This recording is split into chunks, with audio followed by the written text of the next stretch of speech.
Voilà le dernier but qui donne la victoire à l'équipe du Parc national WBN contre celle de l'arrondissement de Soroko à la finale du tournoi de football organisé au profit des communautés riveraines du Parc national WBN. Une finale très rude, marquée par des occasions manquées de chaque côté jusqu'au terme du temps réglementaire de 90 minutes. Vas-y.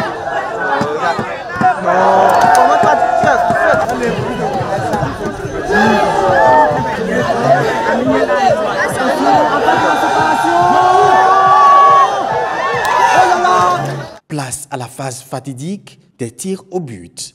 Les éléphants du Parc national WBN arrivent à trouver 4 fois la lucarne contre 3 pour l'équipe de Soroko. Une séance de tir au but mal négociée par les représentants de la commune de Banikwara. Bon, nous, on n'avait même pas préparé les tirs au but parce que nous, on pensait que ça là, non. Avant même les premières parties, on doit gagner ou rien. Donc, mais qui n'a pas été facile pour nous.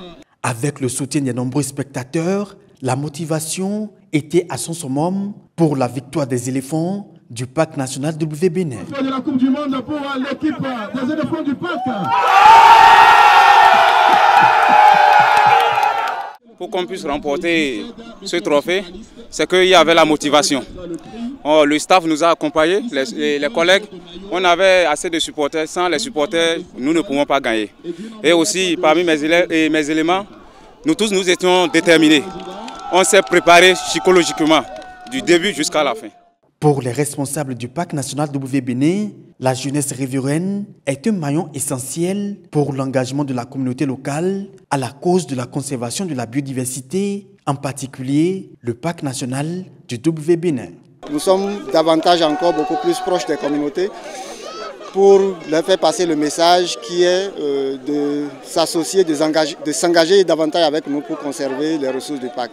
Également à l'endroit des communautés en général pour lesquelles donc, ces manifestations, ces tournois sont organisés et en particulier les jeunes, c'est une opportunité de les engager davantage à la cause de la conservation. Le professeur Sansé a l'habitude de dire qu'il faut tout conserver aujourd'hui dans l'espoir que l'inconnu d'aujourd'hui soit la ressource potentielle de demain.